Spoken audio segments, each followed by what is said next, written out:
greetings and welcome to it. You're watching the Vuyo Joboda show, reporting to you live from Bricks TV on your StarSat channel 509. And I am your host, Vuyo Joboda. As you can see, we are outside of studio today because we thought we should go to where our next guest is. He is a musical sensational, being on Idols SA. He's also a radio DJ and also one of the voices that we hear on our TV screens almost every single day as a voice-over artist. I'm talking about none other than Durban-born Msizi James. Yay! That was a great intro, by the way. I was like, do I do all that stuff? You do. But thank you. Very cool. Thank you for joining us. We thought we should come to where you are. And this is VIP treatment you're giving me, eh? Coming to my hotel. Yeah. No. But we know you mainly from our radio airwaves. And I remember when we met at VNA, there was a super fan who came by to you and said, you guys have a nice voices, but you're also pretty for radio. But your journey has been a beautiful one, Msizi. Let's take it back.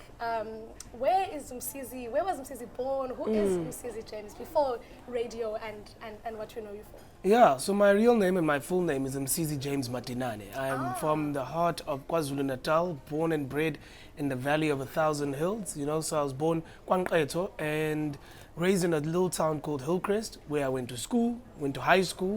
All my friends are there, my family's still there, so I go back as often as possible. Yeah. So yeah, I'm a little hometown boy from Durban, really. From Durban. And you entered SA Idols, and I guess that's where the beginning of your journey was in 2012. Share with us that journey. Yeah. How that was. So I mean, I'd always performed at school. I was part of school plays, I sang a lot at school, you know, come from a musical family. So my mom and my sisters were very involved with the church and the choirs at church and the worship at church. So naturally growing up, I used to sing a lot. I used to be part of the church worship teams at both my churches. And then while I was at school, I decided, you know what, when I finish, I'm not going to go the traditional route like everyone else and go study and do that. I want to go pursue this music thing. Because I'd always enjoyed it. I mean, while I was at school, I was working as a musician. You know, so I was doing weddings, I was doing end of year functions, I was doing 50th, I sang with the orchestra. Then I was like, let me go do Idols. So 2011 happened, I matriculated. Then 2012, I decided to do Idols. There was a long but cool journey. Yeah. Met a lot of people. I was in the top 18 that year. They didn't have 16 at 18. And yeah, I met some great people along the way. I mean, my Idols group in group stages was Carl and Shekinah. And yeah, so we became really good friends. After Idols, we started our own band, me, Carl and Shekinah, called Keep the Change. Okay. And then they got famous and I got left behind. So that's what happened. You did not get left behind, because I mean, look at you now. And what did music mean to you growing up, and what role did music play in your life? Because that's how we got introduced to you. So we'd like to know what role it plays in your life and how it played in your life at the time. Well, I mean, like I said, music for me started off at church. Yeah. You know, I was always part of the church, and I really loved to sing because it was a way that I connected with God the best. So I enjoyed singing. Then it was also like the one thing that I really did better than most people growing up. You know, some kids are athletes, some kids are really smart, you know, and I was pretty decent at singing, you know, so I really enjoyed doing that, and it was a cool safe space and a great way to express myself, you know, so that's why I started it. That's what it meant to me when I was younger, yeah. And you mentioned that your family was a musical family in its own. When did you realize that there's something about yourself that is just some sort of how special but great in that regard? Yeah, I don't know if it's any different to my family. I think, once again, like, they all sing and they all, especially my older sister, loves singing. I think a lot of my career and a lot of what I've done has been luck and right place, right time, you know. So because I went to the right school, I was exposed to the right people who then gave me the right gigs and right opportunities. So it's just all been timing and God's timing and a bit of luck, you know. So that's where it's been for me. And before we started shooting, we spoke about how opportunity played a very big role in your life. How do you go about getting opportunities, particularly the ones that you mentioned that you grew up getting? Was it just a matter of just meeting the right people, or was there something that you did extraordinary than other people didn't do? I say this all the time, that we as people in the industry must also be honest about how lucky we are sometimes, you know, because out there are people who are much harder working than us, more talented, better looking than us, but it really sometimes is luck and meeting the right people and divine intervention. Like you happen to be at the right party with the right person, you know, that somebody else invited you to. Then you meet your future boss who offers you a job somewhere. And that's what a lot of my life has been that. You know, like I don't think I'm the most talented person in the world. I don't think I'm the hardest working, but I work hard, but I definitely think, and I've seen people work much harder than I do. I just have been really good at networking. That's a huge strength of my networking, but also a lot of luck. You know, so that's what's happened in my industry. And I've seen how when you get into a room, you're able to command space and take, you know, and just take ownership of the room. And people in that sense, I guess, they get to relate to you and want to work with you to some extent. Has that also, your personality in its own, helped you to get into some spaces that you've gotten into? Yeah, I think because people don't work with, people work with people. Yes. You know, and I, with every sphere that I'm in, be it business, be it in entertainment or otherwise, I always know that people work with people. So I try my best, sometimes I fail, to be really respectful to people, but also assertive. So I try my best to never treat people badly and treat people equally, but at the same time asserting myself. You know, I'm never in the shadows of anything. So if we're in an event or in a room or just hanging out, you'll know that I'm there. But I'm never ever trying to overstep with people. You know, I know my place, you know, I know who I am, and I'm sure in myself, you know, so that helps a lot. Oh, definitely. And you show off what you can offer, what talent you have. Listen, one day you decided, you know what, I want to get into the radio industry. What was going on in your head when that decision was coming about? So most people don't know this. Radio for me was never something I pursued. You know, I didn't study radio, I didn't go for auditions and go have sleepless nights about it. I was working in a summer camp. So my job, after I went to Idols and I didn't win, I went and ran a summer camp, the only one in the country. And while I was there, my boss asked me to send a voice note. They told me that East Coast Radio was holding auditions via voice notes on Twitter. And I was like, who gets hired on radio via voice note? What are you talking about? So I didn't enter. He entered because he was also really wanting to do radio. And then the day that the competition was closing, he asked me if I had entered. And I said no. And he almost forced me to. So I was like, okay, I'll do it. So then I send a voice note. I'm like, hey, what's up? This is Msizi James and welcome to wada. And then I'm like, whatever. No one's ever going to listen to this. Lo and behold, after work, at 10 o'clock at night, I check my emails. And I have an email from the programs manager at East Coast Radio. He goes, yo, like your vibe, set up a meeting. Me, not knowing anything about how radio works, I call the office or the studio number at 10 o'clock in the night. I'm like, yo, can I speak to Zayn? And the DJ is like, it's 10 o'clock at night. Yeah, he goes, it's 10 o'clock at night. Why would the programs manager be here? He's at home sleeping. So the next morning, 7 o'clock, I drove from Zinkwazi to Mhlanga, like an hour and a bit, and sat at his office from 7 o'clock. And when he walked in, I was like, hi, I'm Msizi. Then he said, okay, cool, nice guy. He came in, offered me a cup of coffee. He said, tell me about yourself. I told him who I was, and he said, when can you start? So that's how I got my first job on radio. So it wasn't like I'd auditioned for years, just one lucky break once again. And I happened to be one of the last people to send through my voice notes out of like a couple thousand people had sent through voice notes. So. And how was that journey? Share with us that experience for you. How was that first day like on air? Because you didn't go through the process like everyone else did. So for you, how was that first initial day and the journey through that particular station for you? Yeah, so I keep saying how I remember the day I walked into East Coast Radio Studios and I thought Ashton Kutcher would come out and tell me I've been punked. I thought it was like all a joke, you know, like, is somebody pranking me? How can this be my life, you know?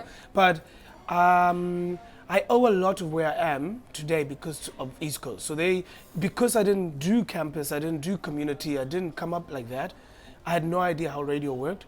So they had a really good talent team that helped me a lot, you know, from the on-air training to the actual physical training of the desk and all that stuff. But yeah, they had some really good mentors, really good guys who trained.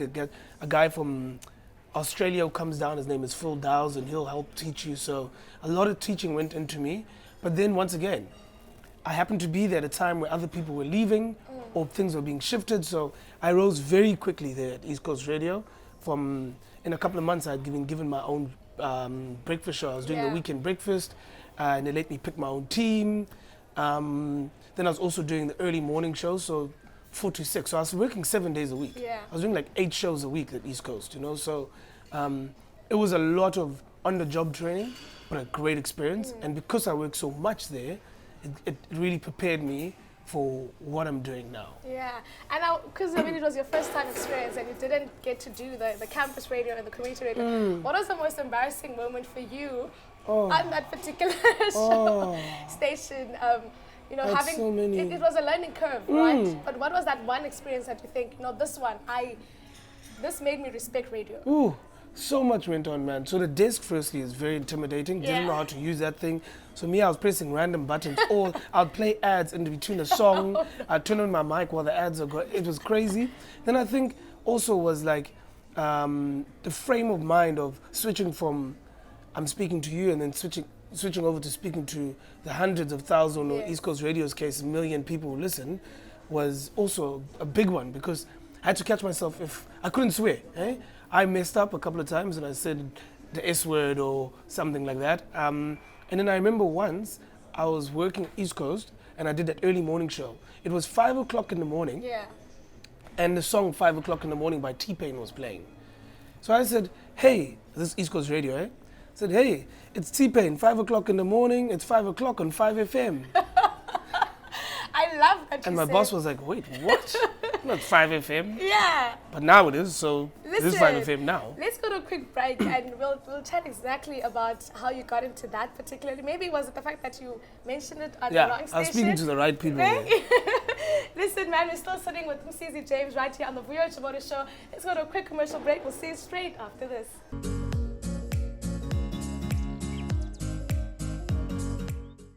And welcome back. You're still watching the Vuyo Joboda right here on the Vuyo Joboda show, right here on Bricks TV on channel 509 on your StarSat. Listen, if you'd like to hit us up on social media, we are at Bricks TV, also on at the Vuyo Joboda show on Instagram and on Twitter. We're still sitting down with Durban born and bred Msizi James, who was telling us earlier on about a story of how he mentioned the wrong station at the wrong station.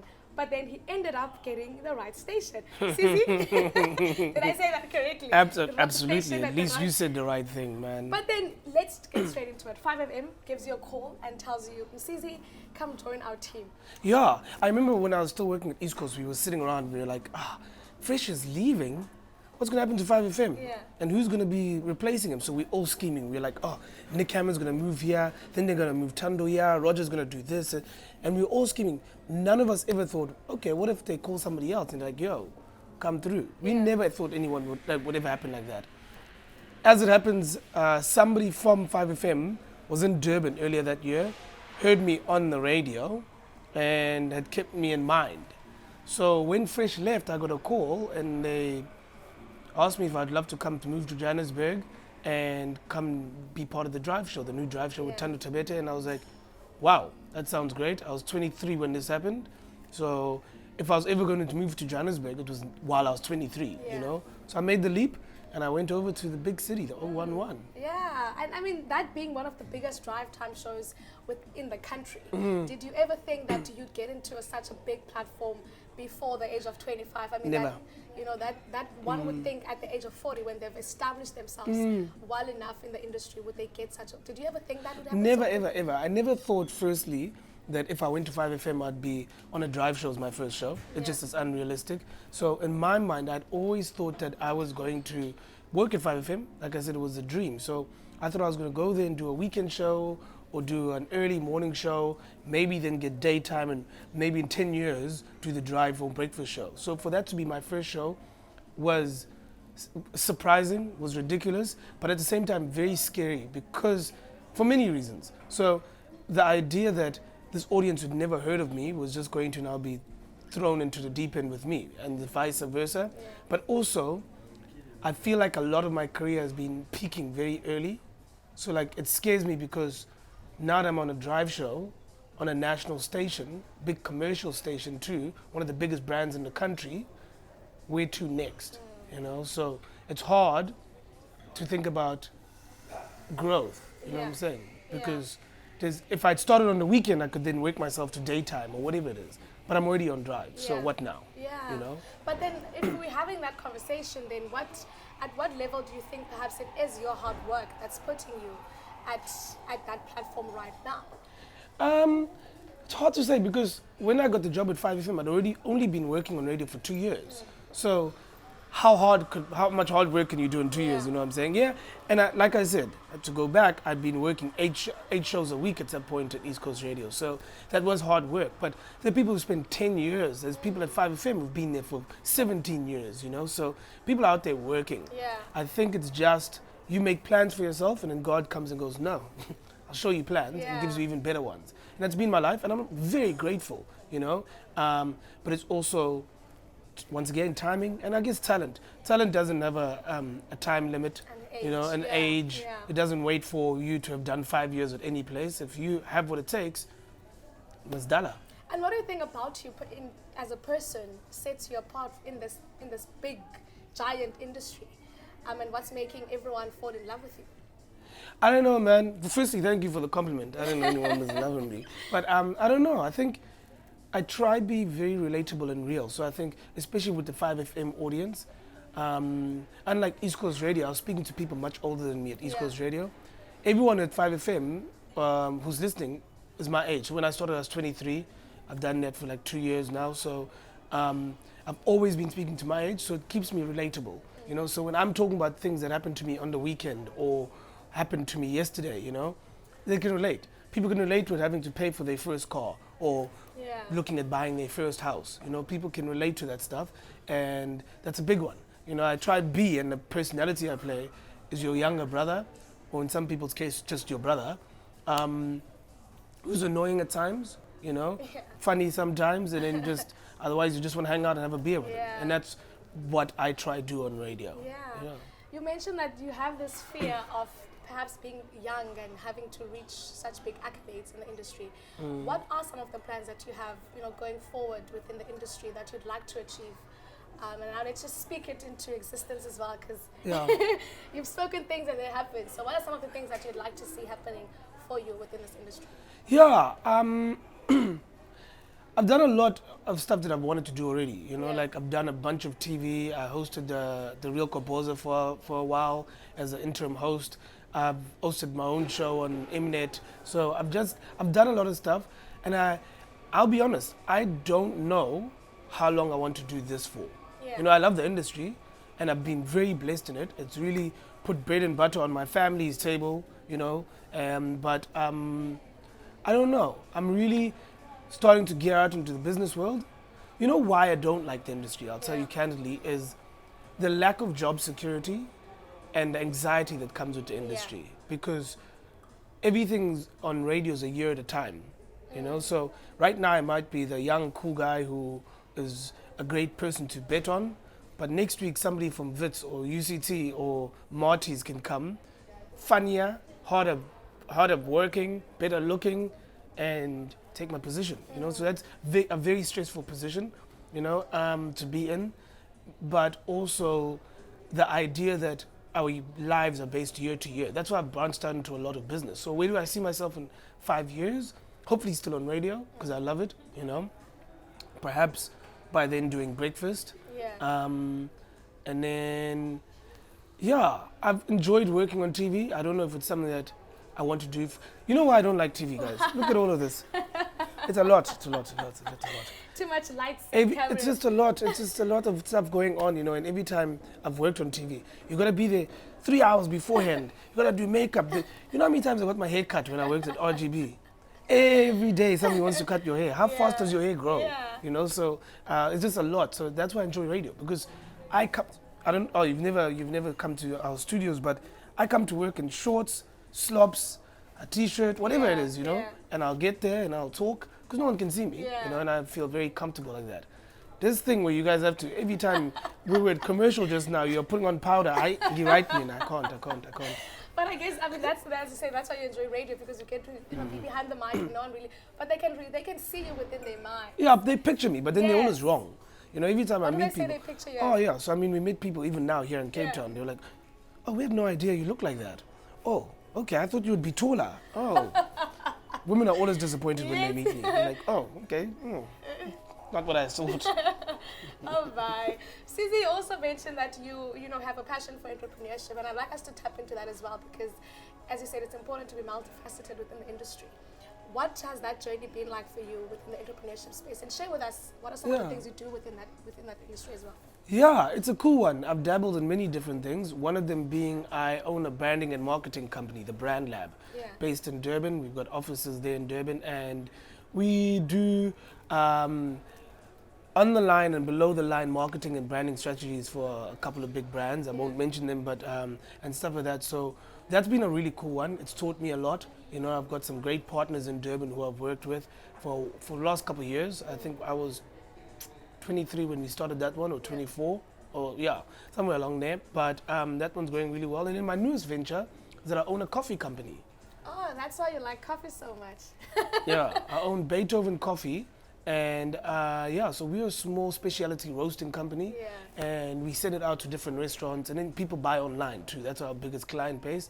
Just like for me, it's for people who really like coffee, not the cheap stuff that we see some places. That's not real coffee, but that's what it is for me. So we're making coffee at the moment, and more opportunities every day. You know, I'm always looking for the next thing that I can sink my teeth into. You also do voiceover work. We've heard you in some of our biggest Stop it, I like it. Stop it, I like it. Yeah, I do. Yeah. That's one of the perks of being on radio is everything that it comes with. Yes. So once you're on radio, it opens up your doors to other things. So, for example, I do TV ads where, I've done several ads now, and then also voiceovers a lot. That's a weekly thing. And DJing, all that stuff comes from being on radio. So it's great extra money, you know. The VO stuff I like, you know why? None of this. It's very quick. You go in, I'm there for 2 minutes, and then I invoice, you know. But that stuff is really fun. I really enjoy it. Working with different clients, different brands, and campaigns is something I really, really enjoy. Yeah, that's absolutely amazing. Whenever I hear you on our TV, and I'm like, guys, Msizi is at it again. There's Msizi's voice. I think it's absolutely amazing. We're about to say goodbye, but I'd like you to just mention or give some words of advice to anyone who believes that they're multifaceted, they have different talents and gifts, but they're not really sure on how to pick one at this point in time. And you've managed to do that so well and eloquently so by choosing at the right time to do a specific career. So what words of advice would you give to them? Wow. You'd think I'd have a better answer because this is always a question that comes up from people. What advice do you have? And I do talks in schools, But the one thing I want to say to people is patience. I struggled with that a lot, having patience and being patient that things will happen in good time. So patience, hard work, Once again, like you said, you need to pick something and then go hard at it. So if you want to be a radio presenter, there's many different ways to do it, there's different avenues. I didn't go the traditional way, but I would definitely say with anything in life, you've got to work at your skill. So if you think you've got what it takes, start recording demos. Even if it's on your phone, start back announcing to music that's playing elsewhere, and start recording until, and then play it for other people. It's not good enough to think that you're good at something, That's why people on Idols get wooden mics because they think they're good and then they go there and they're like, So make sure that you are showing other people what it is that you want to do and getting different opinions from people. Not just your mom, because your mom will always say you're great. Other people who perhaps are not tied to you like your parents are. And then just go for it. Make the leap. If it means moving to a different city, and it's much harder done than said, So, but make the leap of faith, and it's not going to be easy. Nothing in this industry is nothing in life. Nothing worth it is easy. So it's going to be hard. It's going to be stressful. It's not a smooth journey. I've been really lucky with my journey, but even that's been hard. Lots of fights, lots of tears, lots of anxiety. But no one said it would be easy, but it'd be worth it. Yeah, it's the fruits of your labor are now sprouting out. One word to describe Msizi James. Annoying. What? Oh, it's safe. Msizi, come on. Give me another one. One word is hard, man. I would say it's fun loving a double barrel. Fun loving, maybe a lot. A mess. That's what I describe myself as. A mess, a beautiful mess, man. A beautiful mess. It's all just chaos in my mind, and I just somehow make it work. But Yeah, having a good time. A beautiful miss and a fun-loving and an annoying guy. Annoying. He would It's describe fair. himself, Hey. but we would describe him as being one of the most talented people within the entertainment industry in South Africa today. Thank you so much for joining us on the show. I hope my mom heard that most talented thing that you said there. We wish you all the best within your journey, and Thank we you hope so much. for nothing but bigger and better things to come into fruition within Thank you. your journey. And that is Msizi James, ladies and gents. Thank you so much for tuning in here on the Vuyo Joboda show with myself, Vuyo Joboda, your host. I hope that you have learned something from Msizi, because I've taken that you can be a jack of all trades but also master them all. And we'd like to thank him for joining us. Thank you at home for tuning in on the Sunday evening here on Bricks TV channel 509 on your Star set. We'll see you next week, same time, same place. It's ciao for now.